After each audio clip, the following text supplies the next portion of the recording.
I thought the game was a lot better in the 90s than it is now. I just think the game was just so many great superstars that were in the league in the 90s. I mean, there are some superstars in the NHL right now, but nobody that really stands out to me like Stevie Eisenman or Wayne Gretzky or Mark Messier or The Russian Five.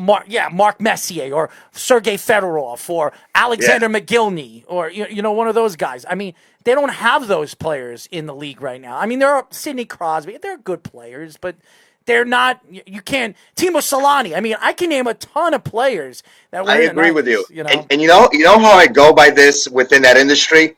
Uh, Believe it or not, so it goes by trading cards. There Mm-hmm. were so many superstars, and those trading cards with those stars used to be worth so much, and you could just name so many wonderful players. Where you come now to, they're like unlisted, they're halfway. So Mm-hmm. it definitely was a little bit of a different era, filled with superstars and just like excitement. So it definitely is. You know It's this. different. You're a goaltender. How about the goaltenders?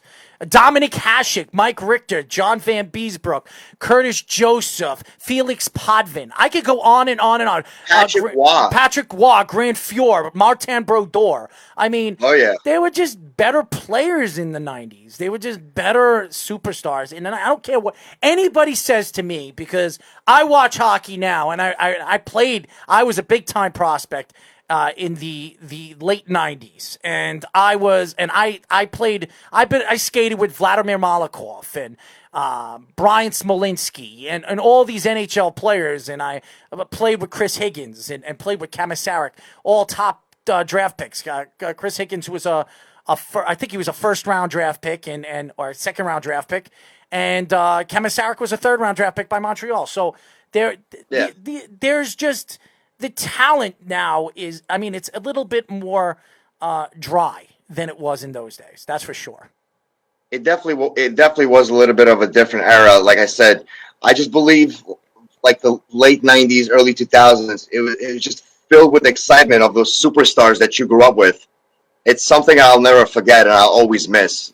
We are It's to, we are talking to I'm sorry. We are talking to the founder and owner of Ultranite, a company that makes face masks for underprivileged communities and NHL players. Tolik Borts. So we were talking about the Rangers earlier, Here we go. and you were talking about with the jerseys, everyone you have. Give me an interesting story that you had maybe with the experiencing with the company that you had either in the NHL bubble in Toronto or just talking to them on the phone or just in general that one of those players had with you. I mean, to be quite honest, we went into this a little bit more of a humble way. So when this individual was put in contact for us through a mutual friend, uh, we took a little bit of a different approach. So we all gave them masks with numbers, and their own custom pouch and their initials and a nice little letter to the team. We didn't ask to be advertised or published or anything of that nature. They just displayed on TV. We didn't even know if they would have shown it on TV or social media, to be honest. Like I said, the main prerogative was to send the boys to Toronto to be safe and to keep their teammates and anyone else on the team safe. Um, the coolest story was that they wore them and they reached back and they thanked us, not publicly, but I think the entire experience in its own, it's just a wonderful feeling. So anyone is a fan, any sports fan, you go to games and you stand outside of your stadium and you're waiting for these players to come out. All your life you want something from them. You want an autograph or a puck or a ball to be thrown to you or a poster or a picture with them. And here we are as a not-for-profit organization. We have an opportunity to give back to our players, whatever it may have been. For us, it was a face mask. And for us, as just a regular mom and pop team, to have the opportunity to send face masks, however you look at face masks or this pandemic, it's going to be a part of our history till anybody can remember. Mm-hmm. The pandemic, the 2020 will always be a part of history. Face masks will be a part of history. We had that opportunity to cultivate our face masks if we wanted to and provide that as a gift to donate to our team and for them to display it in social media. For us, it was a very humbling and rewarding feeling. That's the story behind it. There's nothing else. There's nothing more. There's nothing less.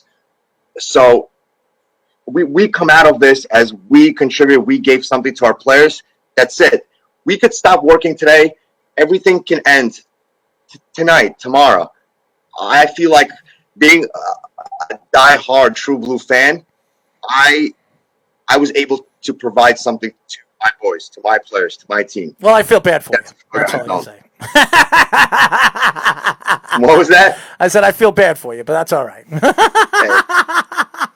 I'm talking about the Rangers. Don't feel bad for me because I'm a Ranger fan. I know. I'm talking about the Rangers. I'm not talking about your mask. Your mask's wonderful. I went to your website. I checked out your website. You have a beautiful website. Definitely something that everybody's got to go and check out. And if you guys want face masks, it doesn't matter if this pandemic is gone by tomorrow. Masks are going to be around forever now. I really do believe that even with the vaccine coming out, they're going to force people to wear these masks forever because of this won't be the last pandemic, I guarantee you. And what's going on in the world? You see, we have an election tomorrow. We don't know who's going to be the president. We hear Biden's heavily ahead, and then we hear Trump's something else. I mean, there's just so much stuff going on in the world, and I mean, to just see what a foundation can do to help out what's really going on in the world and help out our communities. It's fantastic. It's a fantastic story. Tolik. Yeah, and like I said, we started out with simply cultivate face masks. We didn't think or know what was next for us. I mean, while building our fans and our group members within our social media groups, there was only one thing to do, was to build and actually register not-for-profit and give back more to the community. I've got another idea for you. I've got an idea for you. You ready? Speedy Petey wears tighty whities, okay? No, I don't. He wears tighty whities. So you need to make a mask shaped as tighty whities and have like all different teams, the Rangers, or maybe have like a SpongeBob or stuff like that, and send it to this guy. This guy will promote it. I mean, look at his face. No, I won't. Look at his face, man. I mean, no offense to you, Tolik. Tolik, I'm telling you, that's the wrong idea. I'll wear it for you. I'll wear it for you. We've made some pretty cool masks and some pretty cool designs. I mean, if you do go on alternite.com, ALTRUNITE.com, which is derived from the word altruist, by the way. It's an individual or group of people that are unselfishly concerned for the welfare of others. So it comes from the word altruist. If you go on there, we've had some pretty cool requests. I mean, we've sent these masks worldwide. Austria, Italy, Great Britain, Russia, you name it. We did about 26 through 28 states in USA. So they went out to different places, but the design material just for them to make it. And if I know what you're talking about. I know what you're talking about. A little lingerie. Yeah, so little lingerie. We've had some pretty cool. We've made masks for small businesses. We've made masks for kids that had nothing to do with sports at all. So we've made some cool designs. But like I said, we've taken the right and unique approach by not screen printing or heat pressing any licensed logos. We cut them out of these jerseys.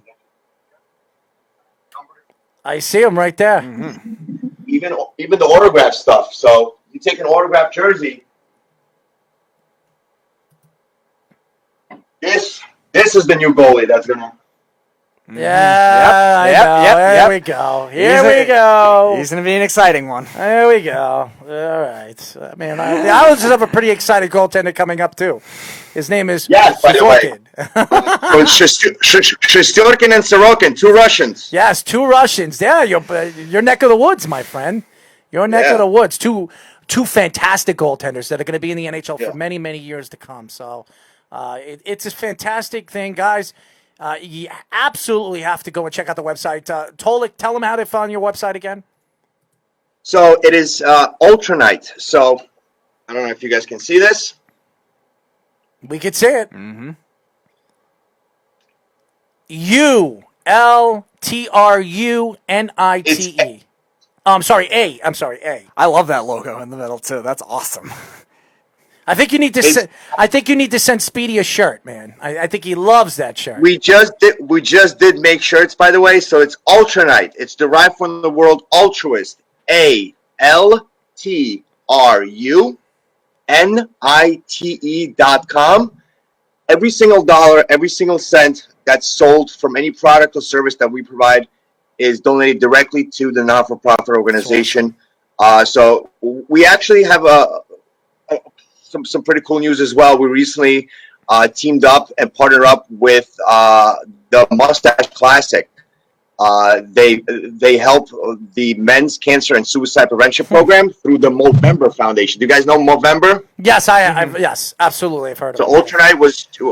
We spoke to the Movember Foundation, and Ultranite was invited to play in the Mustache Classic. So my brother and I, the founders of Ultranite, that's why I'm growing this beautiful thing over here. Oh my God! I was going to ask you why you look like Freddie Mercury. I never do this. I'm the worst looking individual with a mustache, as you can see. So you won't catch me dead doing that. Just look at my photo. I have a photo from 2016. It looks worse, believe me. Oh, you look definitely better than Speedy Petey. That's for damn sure. So through the Movember Foundation, which will be participating in the Mustache Classic, the men's hockey game outing in Connecticut on November 21st, we're going to be raising funds for the for Men's Cancer and Suicide Prevention Program. We just finished up here for the breast cancer month for the ladies, and now we're going to be moving on into the Movember Foundation.